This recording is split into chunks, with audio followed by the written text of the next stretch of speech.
Friends too.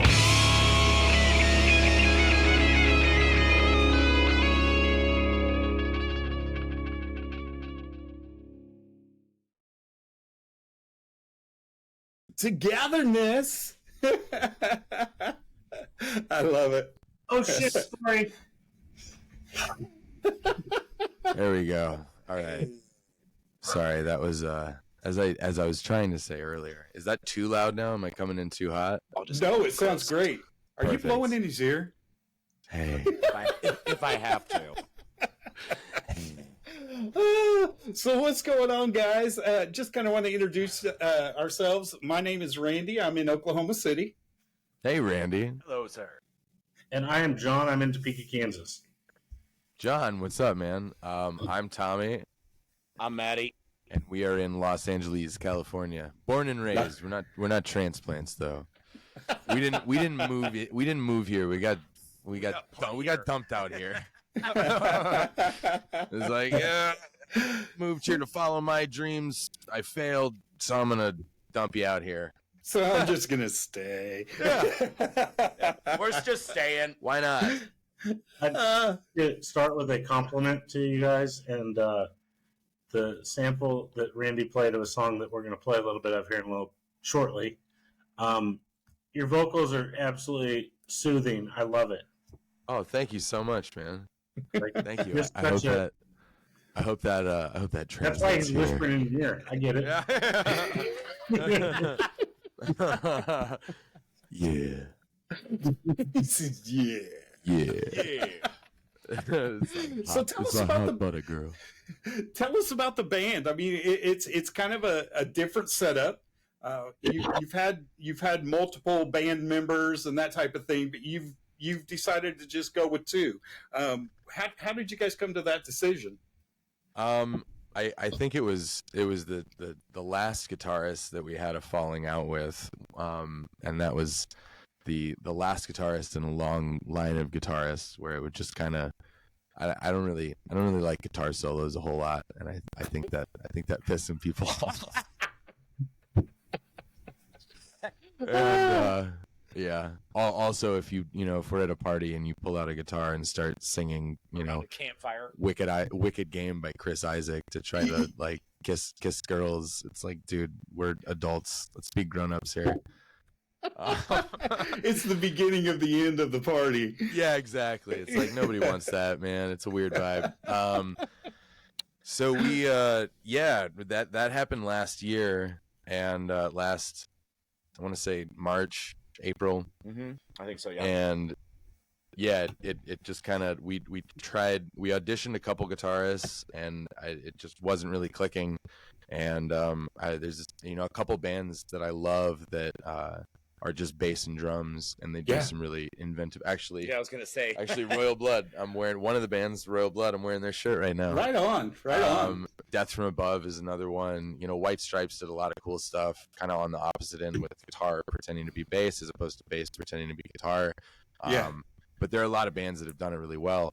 And honestly, man, we kind of, we were at my house and kind of trying to put the pieces back together, and it's always kind of like a breakup when you have a falling out with a band member. Exactly. It doesn't really matter the circumstances. It's like it shakes up your routine. And so we kind of retreated back to my house with my cats and some whiskey and a lot of pedals. And a lot of pedals. And I had Okay. I'm a gear nerd, man. I literally, if I could show you just off camera, I have my old dresser, and it's like 6 large dresser drawers, about 5 feet tall, and it's full of pedals and it's full of No gear. way. I collect it. I collect pedals, I collect gear, and I always try to find ways. I found myself so cluttered a few years back with just like so much stuff that I ordered over COVID lockdown, that I was like, dude, I have to find ways to actually like use this or get rid of it, because at this point this is like this is a disorder kind of verging on that, if I'm not using it. So honestly, dude, I have a guitar amp, I had my bass amp, I had the pedals. There are a couple pedals that I had to figure out how to fill in, certain things in that signal chain, because it's kind of a complex signal chain with things like running to and from each other. And it's a lot of tap dancing, honestly, and it really is. It's like the foot choreography is so important. We just like went underground for like 3 months and redid all of our songs that we do live, to be able to be played by just 2 guys. We tried doing backing tracks for a couple shows, and it was just such an unmitigated disaster that I think both shows that we tried, it was our first 2 shows as a 2-piece that we tried to do backing tracks, and they fucked up. I don't know. I'm sorry. I don't know if I can No, swear. you're good. Yeah, Okay. cuss as much as you want to. Awesome. Cool. They fucked up like catastrophically both times, and both of us have run tracks with multiple bands. So we were like, yeah, we know how to do this, and we tried doing it. We were like, I don't know what just happened, man, but we're Fuck not this. Yeah, exactly. Fuck this. Like, if we can't depend on it, then we can't depend on it. It's like once bitten, twice shy. And Exactly. the third time, if we try it again, I'm like, dude, listen, we can do this, just the 2 of us. And turns out we can. So, that's really cool. And the way you said it, it's a whole bunch of tap dancing. I could just picture you with all those damn pedals doing that too. It really is, man. That's a large part of it. We have choreographed so many parts, not just the songs and the parts and the kind of the re-instrumentation, but again, it's like, hey, how are we going to give these songs the dynamics that they need and the dynamics that they deserve, and be able to, because obviously we're not going to be able to play what's on the record. It's going to be like fundamentally kind of inherently different. But if we lean into that, there's a beauty in that, because it's like, hey, on the record you can hear the songs this one way, and then live you can hear the songs with a I'm not completely different, but it's a significantly different energy to some of the songs, significantly different vibe to a lot of the songs, while still retaining like fundamentally what those songs are about. But yeah, it's a lot of like, hey, I can't have a guitar playing. I can't do some kind of like harmonic counterpoint between a bass and a guitar here, because it's with this setup, it's just not really possible. So how do we still give it those dynamics? So it's like dropping out a bass in this part, or dropping out a guitar in this part, or changing effects, shifting between a bass and a guitar, and then hitting them on both. So like really is a large part of it, is like knowing. I'm a big, goofy, hairy, sweaty Fred Astaire up there, where it's like I need to constantly know. I got that fancy footwork. Oh, that's hilarious. And it's very funny, because I have to, these pedals are, I mean, I would say they're like all my children. They're not, but they're fucking expensive. Is really what it comes down to. Is they're pricey little. They the cost on them adds up very, very quickly.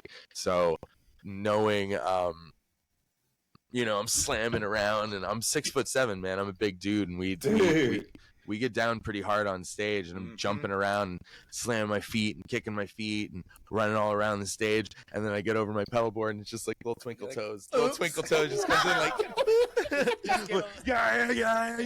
yeah. Give a little tap. Yeah, yeah, because I don't want to, I've slammed my foot down on pedals before, and then you look down and you're like, oh, the light's not on anymore. Yeah. Shit. I think I might have broken it.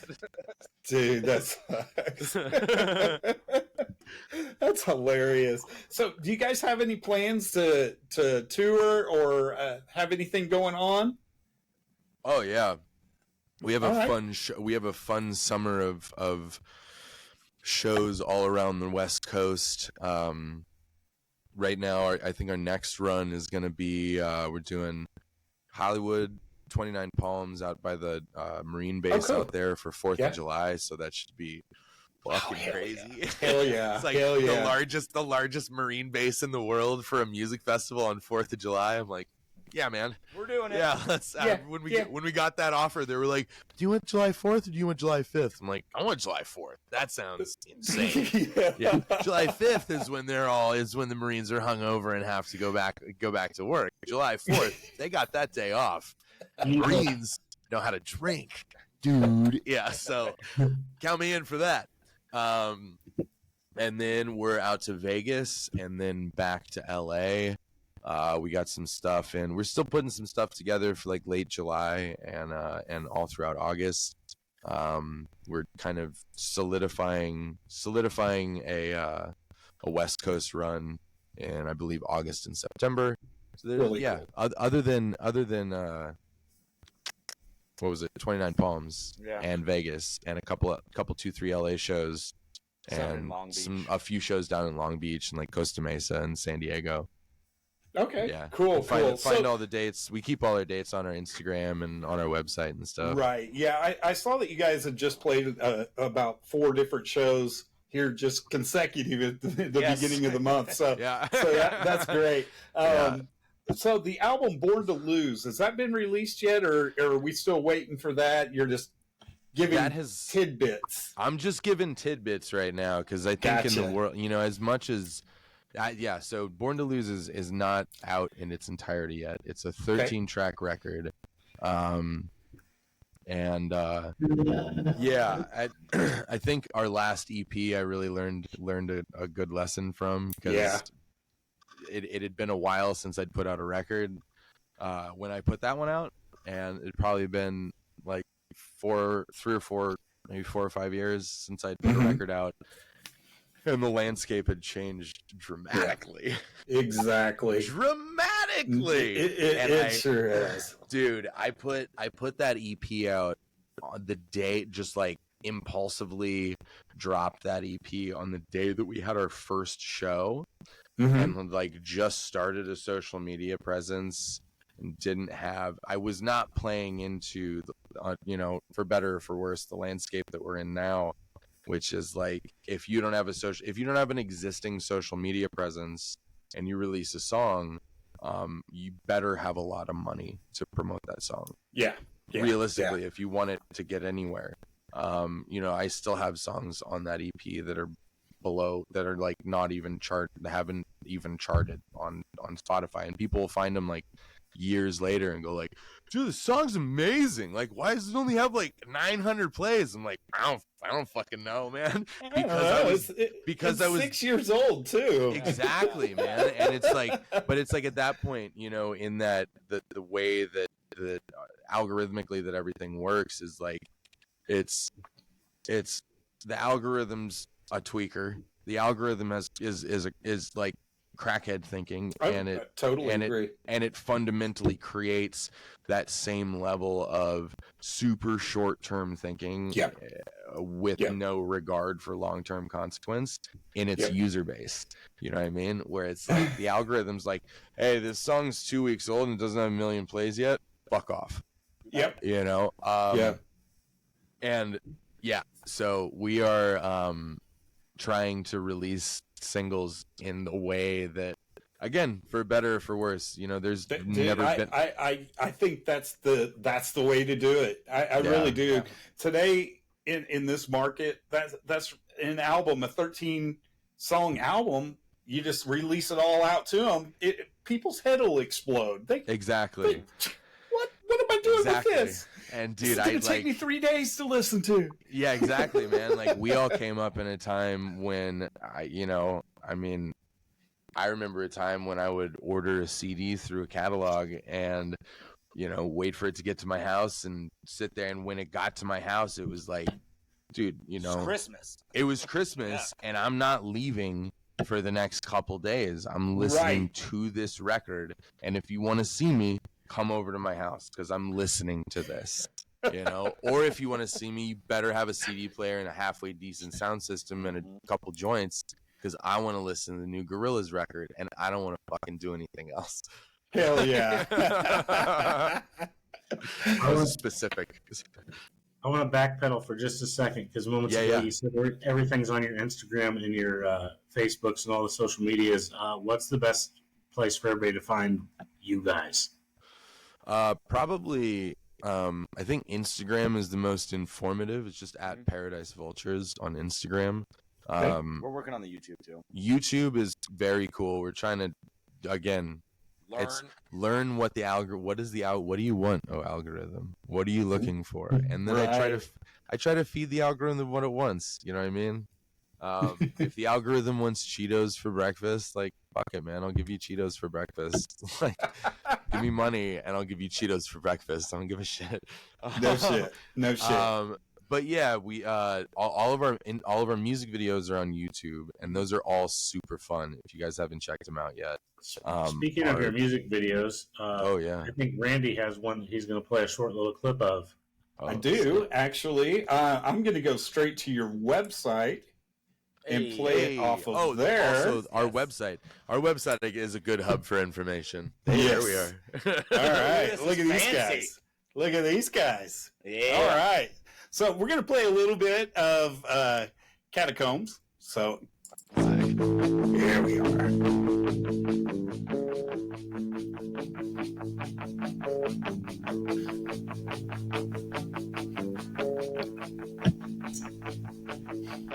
Meet me in your fever dream. I'll be dancing in midair.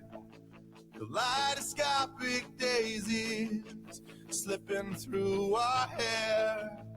Forget about our problems. We'll be young and wild and free. Every center has a future. What do you want yours to be? All right. Absolutely love it. Thanks, man. Love it. Now I can see the 6'7" whatever you said. Now it's making sense. I'm like, dude, it's tall. He wasn't actually floating. He's just that tall. Yeah, no, for real. No, that was me exhibiting my incredibly strong triceps. And triceps. I just did a dip on two of the church pews. I just did a dip on them. Like, hold it. Oh, so cool. I was really intrigued with you guys just being a two-piece band, and I'm just like, it used to be one thing to have a three-piece, and it was like a rarity, and then three pieces started happening. Now we're into two pieces, and we actually know a couple of a two piece. They're in LA, aren't they? Crash Karma. Have you ever heard of them? No. Really cool. They might be in Europe right now. Oh, they may be in Europe. He's made this like Frankenstein guitar where he can play leads on it and bass on it. Oh, and it's got two jacks plugged into it, so he plays bass up here, and he plays it. And the drummer is it's a female, and just amazing. So yeah, check them out, Crash Karma. They're up in that area. Both words are spelled with a K. With a K. Both. God, thank you. They also wrote our theme music. Trusty legal pad right here. Oh, nice. Yeah. They were our first ever guests on this show back in 2009. Oh, wow. I love it. Yeah. That's rad. Oh, right. Hey, John, it looks like Jamie's already in the lobby. Well, that's a plus because he just asked me for a new link, so I was concerned. Like his... No, he's in. So, do you guys have anything you guys want to get out there? Yeah, man. So we just put out a new single. It's called Sister Kennedy. Yes. It's we thought it was a good time, since horrific brain damage in Kennedy's was back in the news. We thought it would be a good time to release this single. It's true. Of all of the horrific brain damage that's happened to Kennedy's, hers was the first, and arguably probably the most tragic. Not for the country, but for a person. Right. But been waiting a while to make that fucked up joke. But no, seriously, guys, let's be serious. So it's called Sister Kennedy. We like to call it the feel bad hit of the summer. It's our dirty, doomy desert disco genre bending little bit of weirdness about impulsivity and poor impulse control. It's very cool. We just released it a couple weeks ago. It's streaming everywhere. We have a live alternate version of it coming out later this week. And the music video is coming out in a couple weeks. So again, that's Sister Kennedy. Go put it on your playlist. Hell yeah. Go tell your friends. Follow us on Spotify. Follow us on The Stuff. It's important. And that's who the people who can give us the big bucks. That's what they look for. Yep. So, set that. Help out. Give that algorithm some Cheetos. Dude, some Cheetos for breakfast, baby. I'm here to feed it. Oh, you want to dip the Cheetos in chili con queso? Hell yeah, baby. Let's do it. Give me money. Write me a check. You get cheesy Cheetos. It's Tuesday somewhere, bro. But yeah, man, reach out, hit us up. We're always down to play shows. If you want us to, if anybody out there, anybody listening, you guys, you want us to drive out to, what do you say, you're in Oklahoma and you were in Topeka? Yep. Did I get both those? You did. Jamie Fletcher. Jamie! What's going on, my brother? What is happening? You're looking at it. Randy, I don't know if you've met Jamie before. I think I have. I think I have met Jamie. I'm just not sure where. I mean, we had him on the show a long, long time ago, I believe. Must have been Jaeger involved. Oh, Lord. You know John, don't you? We did. We did. Jamie, your sound is How you on us. Randy, are you having the same issue? Yeah, it's really glitchy. What's glitching up, guys? Your video, and it's kind of. Hold on a second. Okay. Let me kill some shit here. He's like, let me fix my antenna. Dude, that's what I do. It's like, shit, let me close about 12 browsers, and I think we're going to be good. How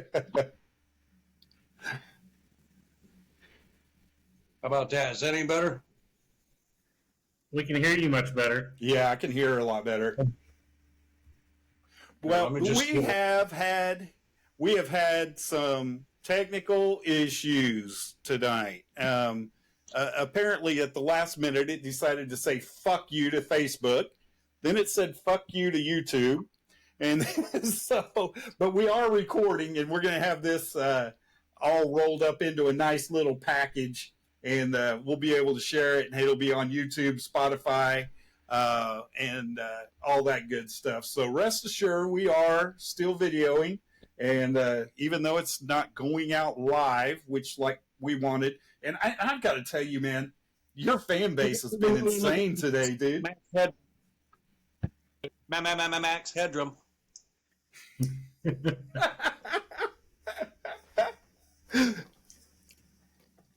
Jamie, I want to dive into this, but I want to get I want to do a little bit of a history with you real quick. Because the first time I met you, I believe you were singing with Brittany Fox. And then the next time, Steve, he's got it on. He's got the hat on. Hell yeah! And the next band I saw you with was this little band called Modern Superstar. Sure, brother. Nice one. That's a collector's item right there. And also, if There ain't too many of those that went out, brother.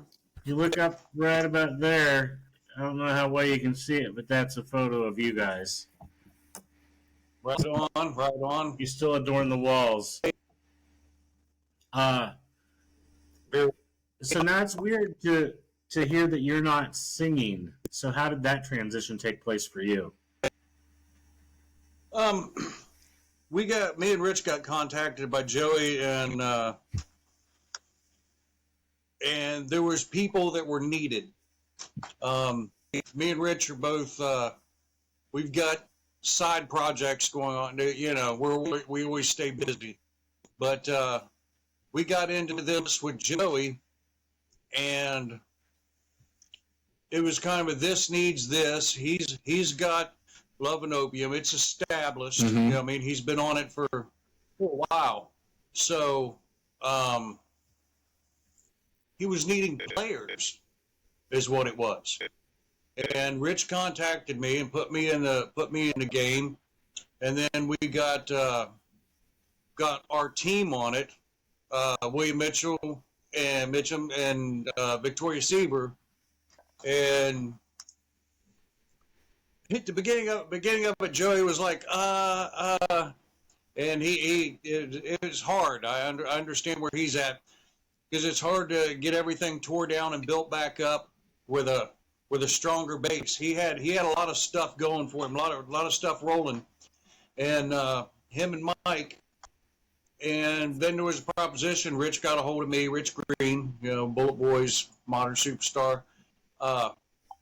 He got a hold of me and was like, hey, you know, we've got this. Are you interested? And I was like, well, yeah, I'll be interested. I don't, you know, I'm used to being the front man, but for some of this, I'm absolutely down with playing bass.